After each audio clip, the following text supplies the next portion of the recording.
दिल्ली सरकार केंद्र के कानून का इंतज़ार नहीं करेगी। जिस प्रकार से प्राइवेट स्कूल्स को एक कानून के तहत रेगुलेट किया जाता है, जिस प्रकार से प्राइवेट हॉस्पिटल्स को, नर्सिंग होम्स को एक कानून के द्वारा रेगुलेट किया जाता है, उसी तरह से दिल्ली सरकार, अरविंद केजरीवाल जी की सरकार एक कानून लेकर आएगी। दिल्ली सरकार एक लॉन्ग टर्म सोल्यूशन के तहत एक कोचिंग इंस्टीट्यूट रेगुलेशन एक्ट लेकर आएगी। दिल्ली में जहां पर भी कोचिंग सेंटर्स बेसमेंट में क्लासेस चला रहे हैं, कोचिंग सेंटर्स इलीगली बेसमेंट में लाइब्रेरी चला रहे हैं, उन पर भी पिछले 3 दिन में सख्त कार्रवाई हो रही है।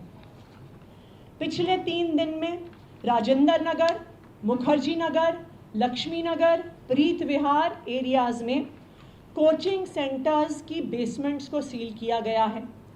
30 ऐसे बड़े बड़े कोचिंग सेंटर्स हैं जिनकी बेसमेंट सील हुई हैं, जिसमें दृष्टि IAS, बाजीराव, श्रीराम, संस्कृति एकेडमी, IAS गुरुकुल शामिल हैं।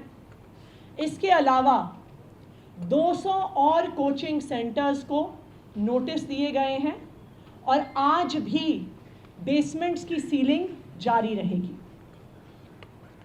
लेकिन मैं दिल्ली के लोगों को ये भी बताना चाहूँगी कि चाहे बेसमेंट की सीलिंग हो, चाहे ड्रेन पर से इंक्रोचमेंट हटाना हो, ये सारे शॉर्ट टर्म मेजर्स हैं। क्योंकि अगर आप देखिए, देश के अलग अलग हिस्सों में, चाहे वो दिल्ली हो, चाहे बॉम्बे हो, चाहे बेंगलोर हो, चाहे कोटा हो, देश भर से इन कोचिंग हब्स में स्टूडेंट्स कोचिंग के लिए आते हैं। चाहे वो JEE नीट की कोचिंग हो, चाहे वो CUET की कोचिंग हो, चाहे वो IAS की कोचिंग हो, चाहे वो बैंक के एग्ज़ाम्स की तैयारी हो, चाहे वो NDA के एग्ज़ाम्स की तैयारी हो। देश के अलग अलग सेंटर्स में ऐसे कोचिंग हब्स बने हुए हैं जहां पर हर तरह की इल्लीगल एक्टिविटी हो रही है, जहां से पेपर लीक्स की बात सामने आ रही है, जहां पर स्टूडेंट्स की सुसाइड की बात सामने आ रही है, और जहां पर जैसे हमने देखा कि इल्लीगल बिल्डिंग यूज़ की वजह से राजेंद्र नगर में इतनी बड़ी त्रासदी हो गई। इसके लिए हमें उम्मीद थी कि इतना बड़ा इंसिडेंट होने के बाद और ये इतनी बड़ी कोचिंग इंडस्ट्री देश भर में होने के बाद केंद्र सरकार कोचिंग इंस्टीट्यूट्स को रेगुलेट करने के लिए कोई कानून लेकर आएगी। लेकिन हमें इस बात का दुख है कि केंद्र सरकार ऐसी देशव्यापी इंडस्ट्री को रेगुलेट करने के लिए, एक ऐसी इंडस्ट्री जहां पर पेपर लीक, जहां पर इलीगैलिटी, जहां पर स्टूडेंट सुसाइड, हर प्रकार की समस्याएं सामने आई हैं, इस इंडस्ट्री को रेगुलेट करने के लिए और इतनी इलीगैलिटी सामने आने के बाद भी केंद्र सरकार ने किसी भी प्रकार की रेगुलेशन को इंट्रोड्यूस नहीं किया। लेकिन दिल्ली सरकार केंद्र के कानून का इंतज़ार नहीं करेगी। जिस प्रकार से प्राइवेट स्कूल्स को एक कानून के तहत रेगुलेट किया जाता है, जिस प्रकार से प्राइवेट हॉस्पिटल्स को, नर्सिंग होम्स को एक कानून के द्वारा रेगुलेट किया जाता है, उनके इंफ्रास्ट्रक्चर की गाइडलाइंस बनती हैं, उनकी रेगुलर इंस्पेक्शंस होती हैं, उनको रिकग्निशन दी जाती है, उसी तरह से दिल्ली सरकार, अरविंद केजरीवाल जी की सरकार एक कानून लेकर आएगी जो दिल्ली में चल रहे सारे कोचिंग इंस्टीट्यूट्स, चाहे वो IAS, IIT JEE, NEET, CUET, NDA, किसी भी एग्ज़ाम्स की तैयारी करवा रहे हों, उन सबको रेगुलेट करने के लिए दिल्ली सरकार एक लॉन्ग टर्म सोल्यूशन के तहत एक कोचिंग इंस्टीट्यूट रेगुलेशन एक्ट लेकर आएगी। इसमें कई पक्ष शामिल होंगे। सबसे पहले इंफ्रास्ट्रक्चर रेगुलेशन, कि कितना मिनिमम इंफ्रास्ट्रक्चर है जो कि एक कोचिंग इंस्टीट्यूट के पास होना चाहिए।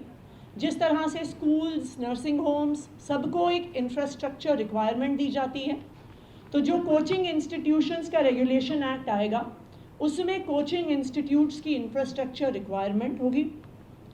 टीचर्स के क्या क्वालिफिकेशंस हैं ये स्पेसिफाई किया जाएगा। तीसरा, कोचिंग इंस्टीट्यूट्स की फ़ीस को रेगुलेट किया जाएगा, क्योंकि ये भी एक परेशानी स्टूडेंट्स की सामने आई है कि बेइंतहा फ़ीस इन कोचिंग सेंटर्स द्वारा ली जाती है। चौथा, इन कोचिंग सेंटर्स को मिसलीडिंग एडवर्टाइजिंग करने से रोका जाएगा। एंड लास्टली और मोस्ट इम्पॉर्टेंटली, ये जो प्रोसेस होगा जिससे कोचिंग सेंटर्स रेगुलेट होंगे, ये वन टाइम प्रोसेस नहीं होगा। Regular inspections in coaching centres की करी जाएंगी। ये कोचिंग सेंटर्स रेगुलेशन एक्ट लाने के लिए हम आज एक कमेटी बनाएंगे। इस कमेटी में दिल्ली सरकार के अफसर होने के अलावा हम दिल्ली के अलग अलग हिस्से के कोचिंग सेंटर, कोचिंग हब्स जो हैं, चाहे राजेंद्र नगर, मुखर्जी नगर, लक्ष्मी नगर, इन कोचिंग हब्स के स्टूडेंट्स को भी शामिल किया जाएगा। और जो स्टूडेंट्स अलग अलग एग्ज़ाम्स की तैयारी कर रहे हैं, चाहे IAS का हो, चाहे CA का हो, चाहे नीट JEE के एग्ज़ाम्स का हो, उनको इस कमेटी में शामिल किया जाएगा। हमने एक ईमेल एड्रेस भी इसके लिए बनाया है कि हम पब्लिक का फीडबैक इस कानून पे ले सकें, क्योंकि ऐसा कानून बनाने के लिए सबसे ज़रूरी है उन छात्रों का फीडबैक लेना जो छात्र इस कोचिंग प्रक्रिया से गुज़र रहे हैं या जो छात्र इस कोचिंग प्रक्रिया से गुज़र चुके हैं। मैं ईमेल एड्रेस अनाउंस कर रही हूँ, coaching.law.feedback@gmail.com, coaching.law.feedback@gmail.com, coaching.law.feedback@gmail.com। इस ईमेल एड्रेस को हम न्यूज़पेपर और FM रेडियो के माध्यम से भी पब्लिसाइज़ करेंगे। मेरा दिल्ली के सभी लोगों से ये अपील है और ख़ासकर के छात्रों से ये अपील है कि आप अपना फीडबैक ज़रूर दीजिए।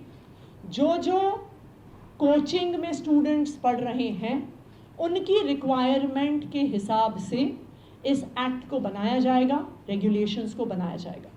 हमारा ये मानना है कि ऐसा कानून ही एक लॉन्ग टर्म सल्यूशन है इस प्रकार की इलीगैलिटी और इस प्रकार की इर्रेगुलरिटी जो कोचिंग इंडस्ट्री में चल रही है, उसको एक लॉन्ग टर्म सल्यूशन देने।